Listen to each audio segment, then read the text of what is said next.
Good morning, students. Today's topic is echoes of the French Revolution of 1848 in Europe. हम देखेंगे इस topic में कि जैसा कि हमने पढ़ लिया कि 1848 में जब फ्रांस में जो वहाँ के पीपल के द्वारा रेवोल्यूशन हुआ और लुई फिलिप को गद्दी से छोड़कर भागने के लिए मजबूर कर दिया, तो उसके बाद वहाँ के जो रेवोल्यूशनरीज थे, वहाँ की जो सिटीजन्स थी, इन सबों ने फ्रांस को एक रिपब्लिक जो है नेशन के रूप में डेवलप किया, डिक्लेयर किया और वहाँ पर मोनार्कियल रूल समाप्त करके कॉन्स्टिट्यूशनल हेड गवर्नमेंट का निर्माण किया और लिबर्टी, इक्वलिटी, फ्रेटर्निटी इसको बढ़ावा दिया। सारे सिटीजन्स को राइट टू वोट दिया, जिसको कि हम फ्रेंचाइज कहते हैं, कि सारे सिटीजन्स को बिना किसी भेदभाव के जो कि 21 इयर्स या उससे अधिक के थे उनको वोट देने का अधिकार दिया। यह न्यूज़ जब यूरोप के अन्य कंट्रीज में पहुंची तो वहाँ के सिटीजन्स भी, वहाँ के रेवोल्यूशनरीज भी जो है आंदोलन शुरू कर दिए। यह विद्रोह इतना भयानक था, खास करके middle class, students, professors, lawyer यही सब लीड करने वाले होते थे और कॉमनर्स जो है उसके सपोर्ट में होते थे। जो फ्रांस से हवा चली थी रिपब्लिक की, वह पूरे यूरोप में फैल चुकी थी। इसीलिए जब वहाँ के यूरोप के अन्य कंट्रीज में जहाँ पर ऑटोक्रेटिक मोनार्की रूल था, वहाँ के मोनार्क ने महसूस किया, फील किया कि अगर इस तरह के रेवोल्यूशन को रोकना है तो ज़रूरी है कि जो रेवोल्यूशनरीज हैं, जो कॉमन पीपल हैं, उसकी कुछ डिमांड को पूरा किया जाए। यानी बीच के रास्ता को अपनाने का प्रयास किया गया। बीच का रास्ता क्या था कि ऑटोक्रेटिक रूल नहीं करें, निरंकुश शासन ना करें, न ही जनता को फुल पावर दें। यानी बीच की कुछ जो उनके डिमांड हैं उसको पूरा किया जाए और फिर शांतिपूर्वक शासन किया जाए। इस प्रकार के जो है प्रयास जो यूरोप के अन्य कंट्रीज थे, वहाँ के ऑटोक्रेटिक गवर्नमेंट ने सुधार लाया और लिबरलिज्म को बढ़ावा देने का प्रयास किया। इसी प्रकार के हम देखते हैं कि लगभग संपूर्ण यूरोप में इसी प्रकार की डिमांड होती रही और हर जगह जो है वहाँ के ऑटोक्रेटिक गवर्नमेंट, वहाँ के ऑटोक्रेटिक जो मोनार्क्स थे, वे वहाँ की सिटीजन्स की कुछ डिमांड को पूरा करते रहे। All this development gave the masses the confidence that autocratic monarchies cannot remain in the existence for long. इससे क्या है, जो रेवोल्यूशनरीज थे, जो कॉमन पीपल थे, उनका हौसला बुलंद हुआ। पहले ऑटोक्रेटिक गवर्नमेंट जो एक भी डिमांड को नहीं मानते थे, पूरी तरह से कुचल देते थे उनके रेवोल्यूशन को। लेकिन 1848 के बाद यही मोनार्क्स जो ऑटोक्रेटिक थे, अब वे लिबरल की ओर बढ़ने लगे थे। अब वहाँ के सिटीजन्स में, वहाँ के रेवोल्यूशनरी में यह विश्वास जगा कि अब लंबे समय तक ये मोनार्कीज नहीं रहेंगे। The masses were awakened and they learned the importance of nationality और द ऑर्गेनाइजेशन। अब वहाँ के सिटीजन ने महसूस किया कि लोगों में नेशनलिटी का होना, यूनिटी का होना, ऑर्गेनाइजेशन का निर्माण होना, यह कितना इम्पॉर्टेंट है। क्योंकि इसी यूनिटी के बल पर, इसी ऑर्गेनाइजेशन के बल पर अब जो है ये ऑटोक्रेटिक जो मोनार्क्स थे वे थोड़े लिबरल हुए थे। Next, the role of woman.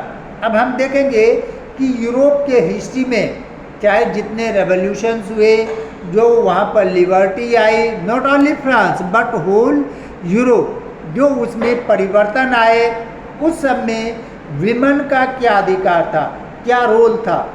हम देखेंगे कि विमेन ने काफ़ी रोल अदा की थी। मैन के साथ कंधे से कंधे मिलाकर प्रत्येक रेवोल्यूशन में उसने भाग लिया।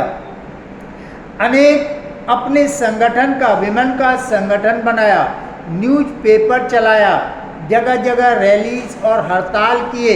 लेकिन जब पावर मोनार्क से हटके यह कॉमन पीपल के हाथ में आ गया, फिर भी विमेन को जब कोई राइट नहीं दिया गया तो वहाँ की विमेन काफ़ी नाराज़ हुई, काफ़ी निराश हुई।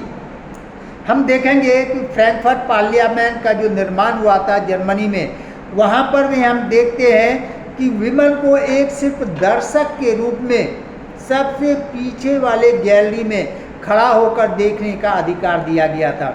खैर, यह भी एक बड़ी बात थी, क्योंकि उसके पहले विमेन को गैलरी तक पहुंचने तक का भी अधिकार नहीं था। तो यह step by step women power के ग्रोथ को दर्शाता है कि विमेन अब धीरे धीरे पावरफुल हो रही थी। और बाद में विमेन ने जो है ऑर्गेनाइज्ड होकर मूवमेंट किया, और हम देखेंगे कि आगे जो विमेन का राइट था कि मैन के समान इक्वल राइट मिले, उसे फ्रेंचाइज मिले, franchise means right to vote मिले, और उन्हें इलेक्शंस में खड़ा होने का भी अधिकार मिले। ये सारे राइट्स जो है धीरे धीरे उनके मूवमेंट के चलते उन विमेन को प्राप्त हुआ। और आज हम देखते हैं कि आज की विमेन इक्वल ही नहीं, मैन से एक कदम आगे बढ़ रही है, हर क्षेत्र में वह काफ़ी उन्नति कर रही है। या देन 1848 के जो फ्रेंच रेवोल्यूशन हुआ था, उसी के बाद ही जो संपूर्ण यूरोप में फैला, उसी की देन है कि आज विमेन को यह पावर मिला है, विमेन पावरफुल हो रही है। Now we will study about the movement for the Italian unification. Italian unification आज हम डिटेल नहीं बताएंगे, क्योंकि यह बहुत बड़ा है। एक रफली समझ लें, इटली 7 भाग में बटा हुआ था। सबसे ऊपर वाला भाग जो था वह फ्रांस के अधीन था, वहाँ का रूलर उस समय नेपोलियन III था। जो मिडिल वाला भाग था, मिडिल वाले भाग में पीडमोंट का, साइमन पीडमोंट का अधिकार था। वह इटालियन वंश का राजा जो था वही वहाँ रूल करता था। तीसरे देखेंगे ईस्टर्न साइड में जो है रोमन पोप का अधिकार था, और साउदर्न साइड में हम देखेंगे कि ऑस्ट्रिया का अधिकार था। उस समय ऑस्ट्रिया, प्रूशिया और जो फ्रांस थे, ये काफ़ी पावरफुल थे। इसके लिए हम देखेंगे कि इस यूनिफिकेशन में जो वहाँ का सर्डिनिया पीडमोंट का जो प्राइम मिनिस्टर था कैवोर, इसका गैरिबाल्दी का क्या योगदान था, इसके बारे में हम देखेंगे। तो सबसे पहले जो बीच भाग में जो सर्दिनिया पीडमोंट था, इसका प्राइम मिनिस्टर जो था कैवोर, इसने महसूस किया कि इस प्रकार से सिर्फ जो है आंदोलन करने से, एक पक्ष सिर्फ सिटीजन के द्वारा आंदोलन करने से जो है यूनिफिकेशन इटली का नहीं होगा। इसके लिए ज़रूरी था अनेक पहलुओं पर काम करना। सबसे पहले डिप्लोमेटिक रूप से जो फ्रांस, इंग्लैंड और ऑस्ट्रिया है, इस जैसे पावरफुल कंट्री का सपोर्ट लेना, सिंपैथी प्राप्त करना।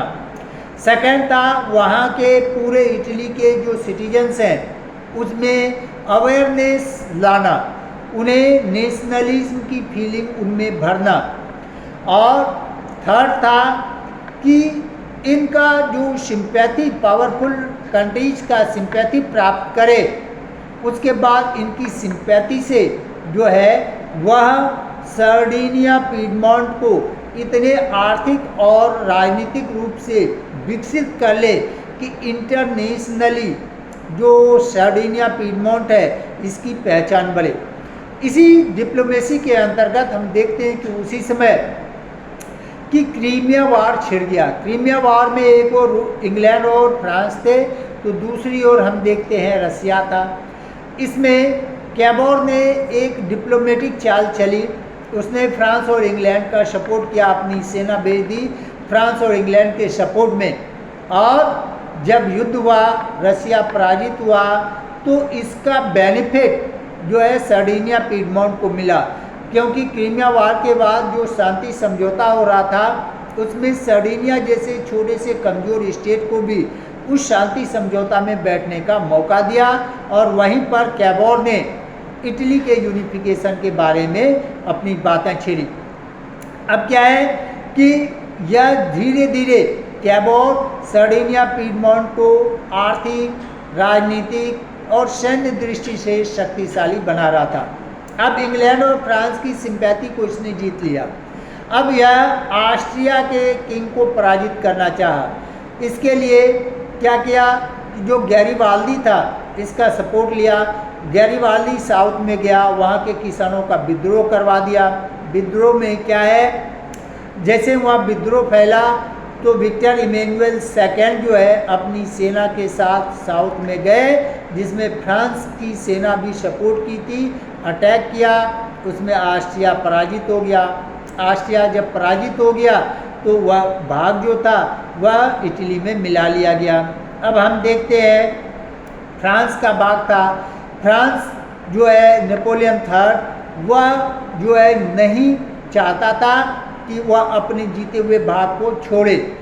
इसके लिए उसने फिर डिप्लोमेटिक चाल चली। जो ऑस्ट्रिया का किंग था उससे संधि कर लिया कैबोर ने, और चूँकि ऑस्ट्रिया और फ्रांस में हमेशा युद्ध होते रहता था, ऑस्ट्रिया प्रूशिया और फ्रांस में युद्ध होते रहता था, इसलिए उस समय जब फ्रांस किसी अन्य वार में इन्वॉल्व था, उस समय ऑस्ट्रिया के किंग से सपोर्ट लेके वहाँ पर फ्रांस के जो भाग थे उस पर अटैक कर दिया। उसमें फ्रांसीसियों की हार हुई, और उस वार में जो है फ्रांस के अधीन इटली का जितना भाग था उसे इटली में मिला लिया गया। अब विक्टर इमैनुअल सेकेंड को इटली का किंग घोषित कर दिया गया, जो कि सर्डिनिया पीडमोंट का किंग था, घोषित कर दिया गया। अब थर्ड क्या है, अब रोमन पोप के अधीन जो भाग था उसे मिलाना था। इसके लिए गैरीबाल्दी ने अपनी रेड शर्ट आर्मी को वहाँ पर भेजा, वहाँ पर विद्रोह करवाया, और विक्टर इमैनुअल सेकेंड ने कैबोर के नेतृत्व में वहाँ सेना गई और वहाँ पर पोप को पराजित कर दिया। क्योंकि उस समय इंग्लैंड और फ्रांस अदर वार में इन्वॉल्व थे, इसलिए वे किसी प्रकार से पोप को सपोर्ट नहीं कर पाए, और जो पोप के अधीन भाग था उसे पुनः इटली में मिला लिया गया। इस प्रकार से हम देखते हैं कि 1870 तक इटली का यूनिफिकेशन हो गया। Okay, thank you.